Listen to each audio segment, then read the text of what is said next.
తెలుగు కథా సౌరభాలకి స్వాగతం సుస్వాగతం. శ్రోతలకు నమస్కారం.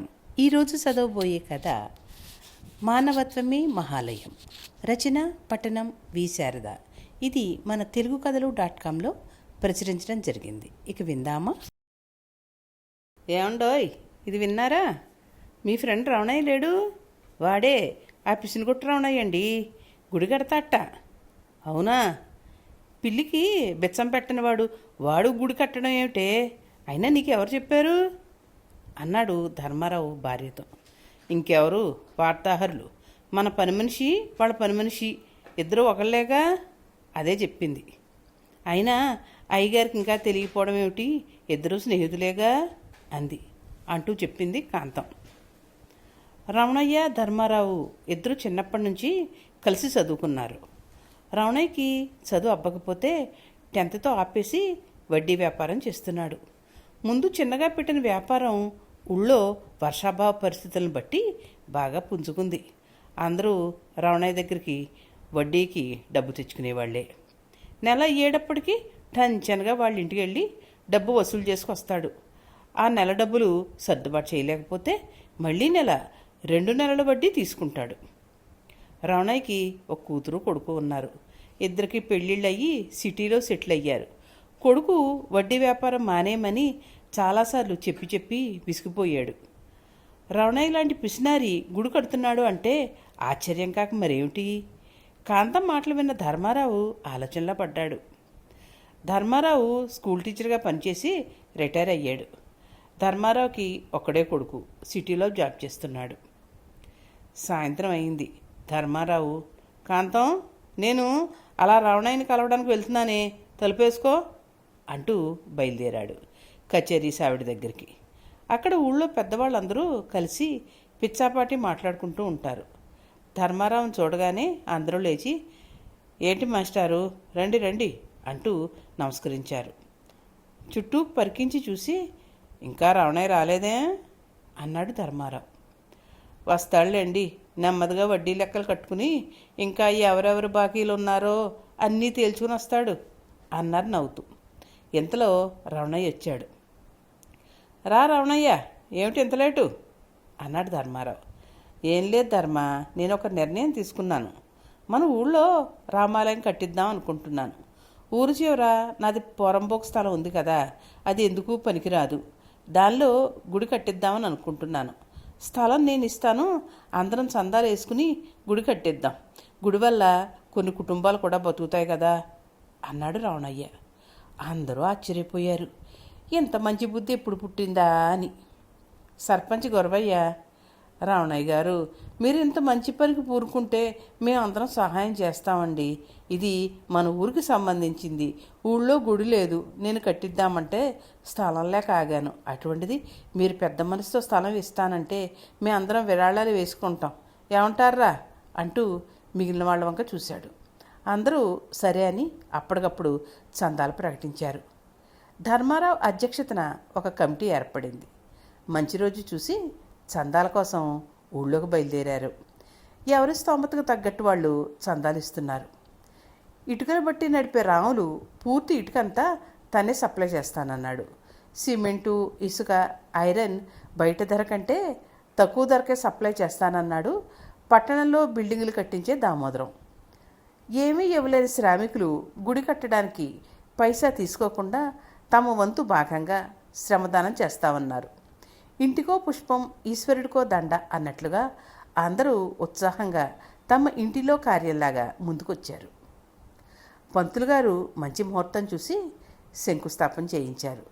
స్థలం ఇవ్వడమే కాకుండా రమణయ్య ధూపదీపాలకి పంతులు గారికి అయ్యే ఖర్చులన్నీ తనే భరిస్తానన్నాడు. అందరూ ఆశ్చర్యపోతున్నారు. పిసినారు రమణయ్య ఇలా మారిపోయాడంటే నమ్మశక్యంగా లేదు ఆ ఊరు ప్రజలకి. పనులన్నీ చకచకా జరిగిపోతున్నాయి. దేవుడి విగ్రహాలన్నీ పాలరాయితో చేసినవి పెట్టాలని నిర్ణయించారు. ఊళ్ళో పెద్దలందరూ ముందుండి పనులన్నీ చేయిస్తున్నారు. అందరి సహకారంతో గుడి పూర్తయింది.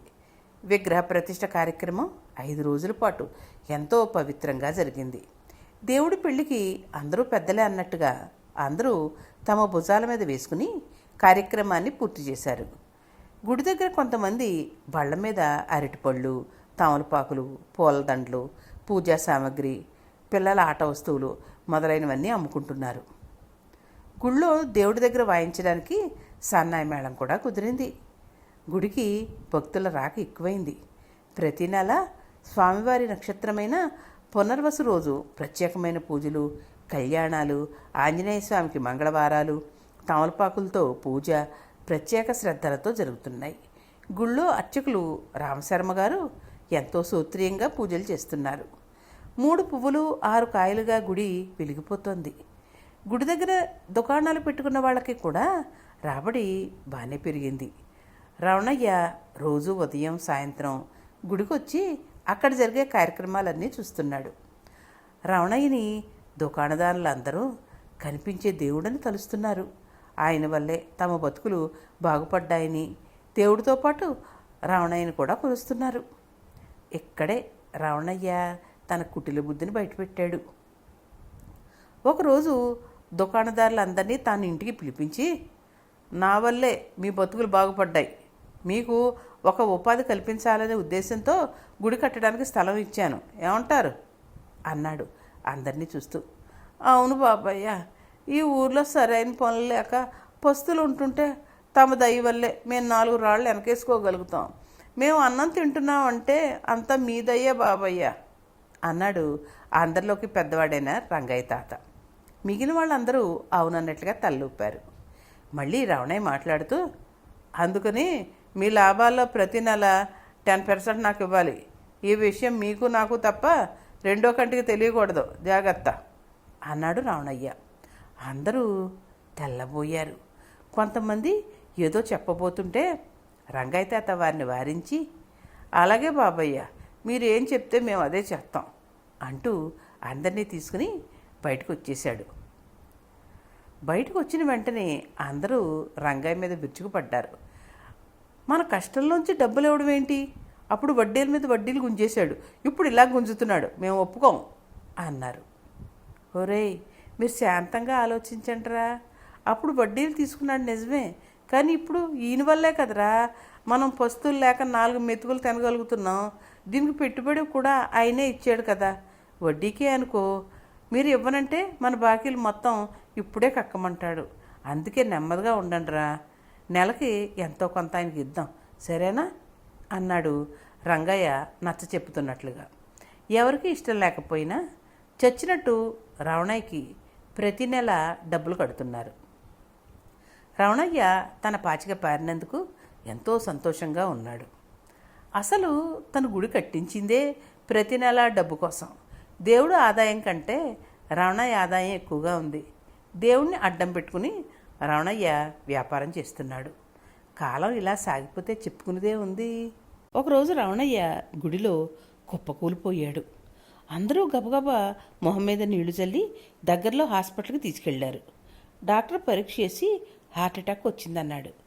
ఆపరేషన్ చేయాలని చెప్పాడు. షాపుల వాళ్ళందరూ తమ దగ్గర ఉన్న డబ్బులు గుమ్మరించి, ముందు మీరు వైద్యం చేయండి బాబయ్య, మా అయ్యగారు బతకాలి, ఆయన్ని రక్షించండి, వాళ్ళకి మేము చెప్పుకుంటాం, మిగిలినవన్నీ వాళ్ళు చూసుకుంటారు, ముందు మీరు వైద్యం చేయండి బాబయ్య అంటూ ప్రాధాయపడ్డారు. డాక్టర్ ఆశ్చర్యపోతూ, ఈయన వాళ్ళకి అంత కావలసిన మనిషా అనుకుంటూ వైద్యం చేయడం మొదలెట్టాడు. రమణయ్యకి ఆరోగ్యం చేకూరింది. డిశ్చార్జ్ అయ్యి ఇంటికి వచ్చాడు. వారం రోజుల తర్వాత విషయం అంతా తెలుసుకున్న రమణయ్య దుకాణదారులందరినీ పిలిపించి, మీరు ఈ రోజు నుంచి నాకు డబ్బులు ఇవ్వక్కర్లేదు. నేను మిమ్మల్ని డబ్బు కోసం పీడించినా మీరు మానవత్వాన్ని చూపించారు. మీరే కనుక నా మీద కోపంతో నన్ను డాక్టర్ దగ్గర తీసుకెళ్ళకపోతే నేను మీ ఎదురుగుండా ఇలా ఉండేవాడినే కాదు. నన్ను క్షమించండి. ఇక నుంచి మీరు మీ వ్యాపారాలను స్వేచ్ఛగా చేసుకోండి. నా పాత బాకీలు కూడా మీరు ఇవ్వక్కర్లేదు అన్నాడు మనిషిగా మారిన రమణయ్య. శుభసూచకంగా గుళ్ళో గంటలు మోగాయి. కథ సమాప్తం. ఈ కథ మీకు నచ్చినట్లయితే like, share, subscribe to our channel Telugu కథా సౌరభాలు.